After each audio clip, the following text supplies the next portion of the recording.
अस्सलाम वालेकुम दोस्तों और साथियों, आज हम बात करेंगे रोटियों के बारे में। कौन सी रोटी सबसे ज्यादा हेल्दी रहेगा, स्पेशली अगर आप वेट लॉस डाइट पर है या डायबिटिक है या फिर आप हेल्थ कॉन्शियस है। तो इस वीडियो में हम सिर्फ सारे ग्रेन्स के आटे कंपेयर करेंगे। अब समझते हैं कि ग्रेन होता क्या है। ग्रेन्स के 3 पार्ट होते हैं। ब्रान ये आउटर कोटिंग होती है आपके ग्रेन की, इसमें फाइबर ज्यादा और बी विटामिन और कुछ मिनरल्स होते हैं। एंडोस्पर्म ग्रेन की मिडिल लेयर, इसमें मोस्टली प्रोटीन और कार्बोहाइड्रेट्स होते हैं। जर्म सबसे सेंट्रल पार्ट होता है आपके ग्रेन का, वो है जर्म। इसमें एंटीऑक्सीडेंट, विटामिन ई और कुछ हेल्दी फैट्स होते हैं। अब इसी ग्रेन या अनाज को अलग अलग तरीके से प्रोसेस करते हैं, जिससे मैदा बनता है और ब्रान का आटा बनता है। शुगर के मरीजों को जो चीजें बंद कर दी जाती है, जिनको खाने से मना कर दिया जाता है, वो है रोटी और चावल। दोस्तों, रोटी जो है इसलिए आपको बंद कर दी जाती है क्योंकि जो व्हीट रिफाइंड आटा है उसका ग्लाइसेमिक इंडेक्स होता है 72 से 75 के दरमियान।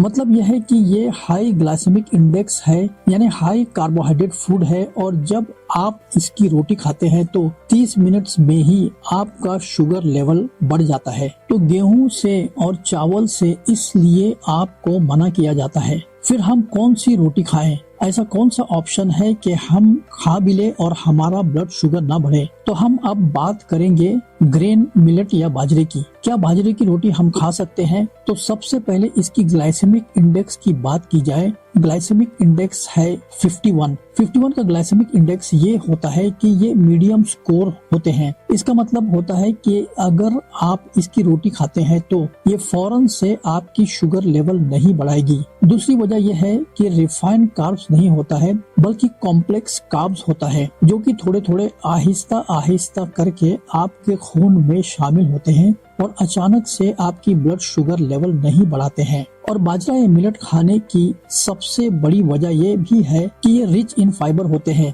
विटामिन्स, प्रोटीन्स और मिनरल्स के साथ। इसके अलावा इसमें प्रोटीन होता है जिससे आपकी मसल्स बिल्ड होती है, क्योंकि अक्सर ये देखा गया कि शुगर के मरीजों में मसल्स काफी कम हो जाते हैं, जो जिस्मानी तौर पर कमजोर हो जाते हैं। अब जो बाजार का आटा मिलता है बाजरे का, वो ठीक नहीं होता। इसका रीजन क्या है, वजह क्या है? अब जिस तरह व्हीट का खोल होता है, बाहरी हिस्सा ग्रेन का, जिसको हम ब्रान कहते हैं, फैक्ट्रीज वाले उसका कवर उतार कर फिर उसका आटा बनाते हैं, जो फिर रिफाइंड आटा या मैदा में कन्वर्ट होता है, जो आपके लिए नुकसानदेह है। बाजरे के साथ भी ऐसा ही है। बाजरे का आटा अगर आपको इस्तेमाल करना है तो मार्केट से बाजरा आपको खुद लेना है, और जिसके ऊपर उसका खोल चढ़ा हो या कवर के साथ। दूसरा बाजरा आपने छोटा साइज का लेना है। इस बाजरे को लेकर खुद पिसवा कर इसका इस्तेमाल करें। ये ऐड करता चलूं कि अगर सिर्फ बाजरे की रोटी आपको खानी है तो वैसे भी आप खा सकते हैं। अगर आप जौ का आटा शामिल करते हैं इसके साथ, और अलसी के बीज का आटा, जो कि very rich in fibre, high protein, high antioxidant content है, तो ये तीनों चीजें, बाजरा, जौ और अलसी होल ग्रेन फूड है। इनके अंदर एंटीऑक्सीडेंट है, जिससे आपका लिवर बेहतर रहता है। अगर आप इन तीनों चीजों को मिलाकर रोटी बनाते हैं तो शुगर लेवल पर अच्छा खासा फर्क पड़ेगा। जौ के आटे का सबसे बड़ा फायदा यह है कि ये ग्लूटेन फ्री होता है। व्हीट में ग्लूटेन होता है और ये ग्लूटेन बॉडी में इन्फ्लेमेशन या स्वेलिंग पैदा करता है, और हर बीमारी की शुरुआत हमेशा स्वेलिंग, सोजिश या इन्फ्लेमेशन से होती है। जो लीवर पर जो चर्बी इकट्ठा होता है वो भी ग्लूटेन की वजह से होता है। तो ये जो अनाज बताए गए हैं ये होल ग्रेन फूड है, इसमें ग्लूटेन नहीं होता है। तो गेहूं का आटा बिल्कुल खत्म कर दें। जबकि गेहूं हमारे बुजुर्गों के लिए एक पौष्टिक और जरूरी डाइट थी, लेकिन गेहूं की किस्म, प्रोसेसिंग तरीकों, डाइट की आदतों और सेहत से मुतालिक अवेयरनेस में तब्दीलियों की वजह से आजकल इसके इस्तेमाल पर कंसर्न्स पैदा हुआ है।